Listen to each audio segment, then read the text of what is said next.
according to Western Muslim apologists who are extremely popular on social media. But if you're posting your videos in Indonesia, which has the highest Muslim population in the world, not so much. What happens if you get caught posting videos about Muhammad and the Quran in Indonesia? You get tortured by Napoleon Bonaparte. I wish I were kidding. The Barnabas Fund reports. A Muslim background Christian in Indonesia was brutally beaten in prison following his arrest for allegedly insulting the Islamic prophet Muhammad. Muhammad Kace, who was formerly an Islamic cleric, was subject to what his attorney described as a murder attempt and torture, in which he was forced to drink poisoned water and had human excrement smeared on his Tuhan datang beriku berjuta harapan. Suatu hari nanti, jika aku bebas, ku kan jadi. Imagine growing up in a Muslim country. Your parents, your friends, your teachers, your imam all assure you that the Quran has been perfectly preserved and that it's filled with scientific miracles.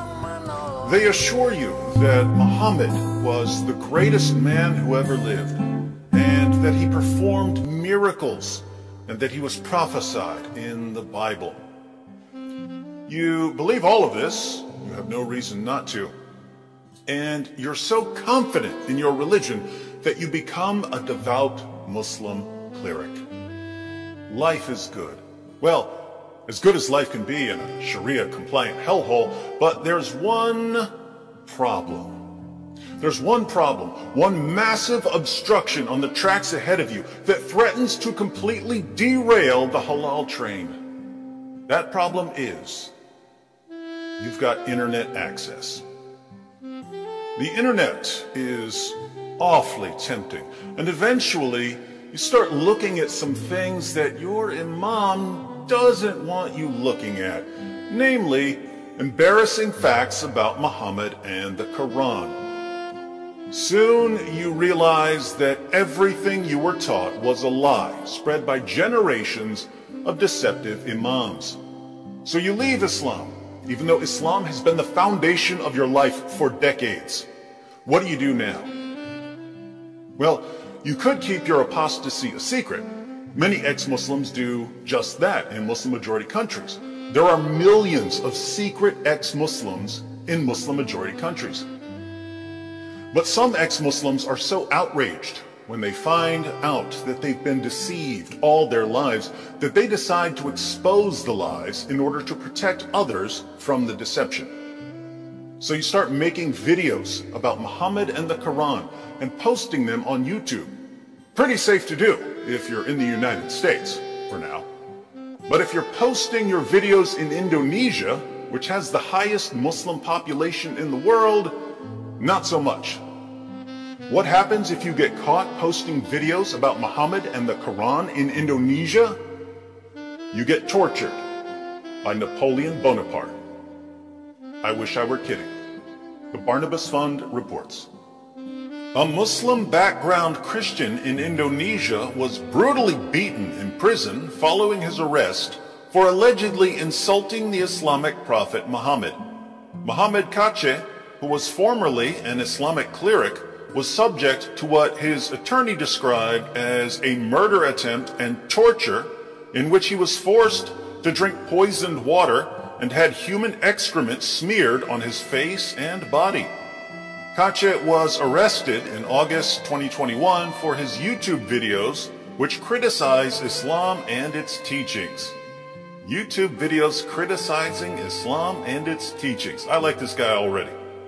The prison attack took place in the early hours of August 26th.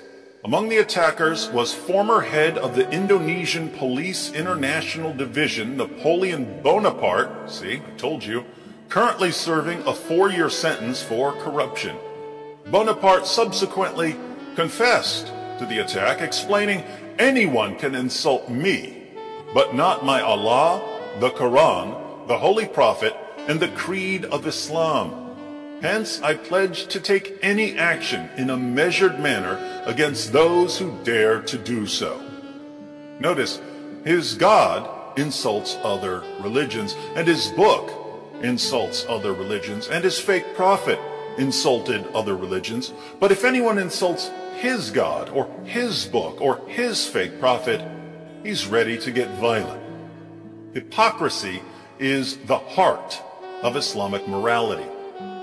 Kace's legal team, however, allege that prison officials also played a role in the attack and in an attempted cover-up. CCTV was disabled in the room where Kace was attacked, and cell guards were dismissed early from their duties.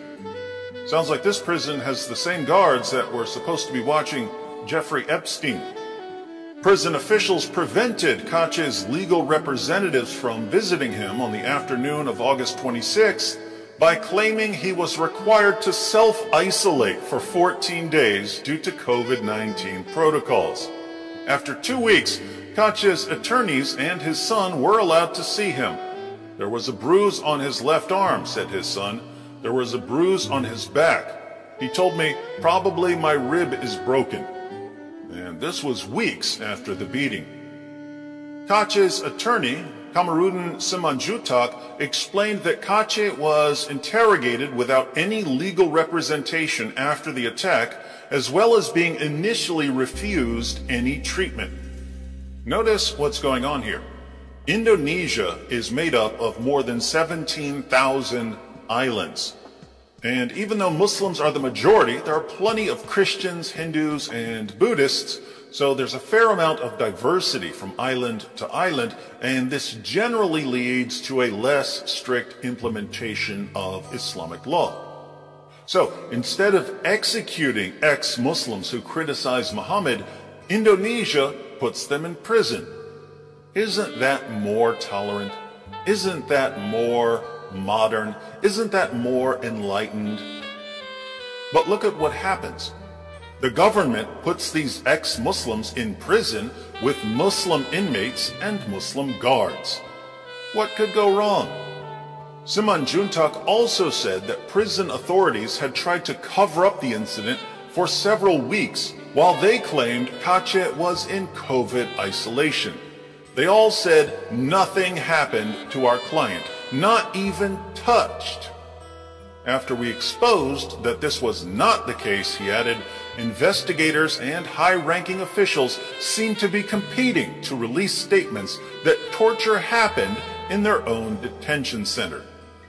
Kace's legal team has written to several key figures, including the chiefs of the Cyber Division and the Criminal Investigation Agency.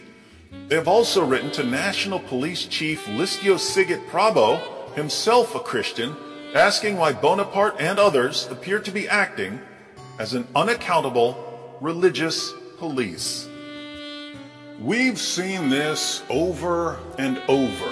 When the government refuses to enforce Sharia, other people will. But keep in mind, Muhammad Kace is still alive. According to Islam, he's under 2 death sentences, one for leaving Islam and another for mocking Muhammad.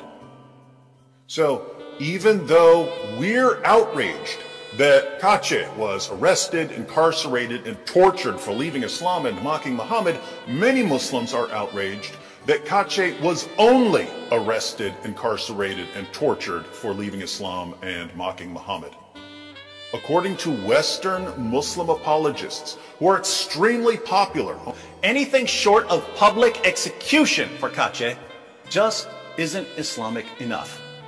There's a reason why there's because people like you to be cause corruption in the land by spreading it. The capital punishment in Islamic law would be applied to you. We have no doubt, and we're proud of that. Irony of ironies, the Muslim Napoleon Bonaparte torturing a Christian ex-Muslim in prison is actually far more tolerant than British Muslim apologists who are recruiting future beheaders on YouTube.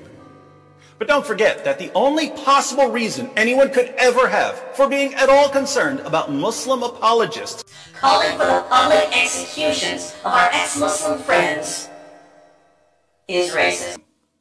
Apabila Abdul Somad yang menghina salibnya orang Kristen tidak mau meminta maaf karena dari isi ceramah kau itu menimbulkan keributan antar umat beragama. Mungkin aja Somad ya, apabila ada orang non-muslim mengatakan di tasbih itu ada tuyul, kuntilanak atau genderuwo, marah nggak kau? Ingat loh, nanti di neraka itu justru banyak yang muslim yang masuk neraka. Agama musuh besar Pancasila. Indonesia itu harus memisahkan antara agama dan negara. Agama dan negara kalau dicampur aduk, maka dua-duanya akan mundur. Kalau negara ingin maju harus dipisahkan dari agama. Tak mengkafirkan orang yang berbeda. Kenapa kita kok ada gerakan di sini kafir yang selalu ingin mengkafirkan orang? Dan saudara, itulah yang disebut radikal. Orang Islam yang melakukan gerakan radikal itu pasti. Dan sudah banyak. Misalnya kalau ada orang bawa patung Garuda, ya itu kafir. Itu dulu yang ditumpas oleh Nabi itu berhala. Patung burung Garuda. Orang tidak pakai cadar dibilang kafir. Orang kalau tidak begini dibilang kafir. Kalau tidak ikut sistem ini dibilang kafir. Yang suka ngajak-ngajak ke khilafah itu sistemnya seperti apa? Saya mau ikut kalau ada. Tapi percayalah itu tidak ada sistem itu. Tidak ada yang dicontohkan oleh Al-Quran, tidak ada yang dicontohkan oleh Nabi. Oke, negara khilafah itu. Pak, di negara Islam itu tidak ada korupsi. Lah di Saudi Arabia korupsinya banyak. Itu pangeran-pangerannya baru ditangkap. Tidak ada yang bertentangan dengan syariah.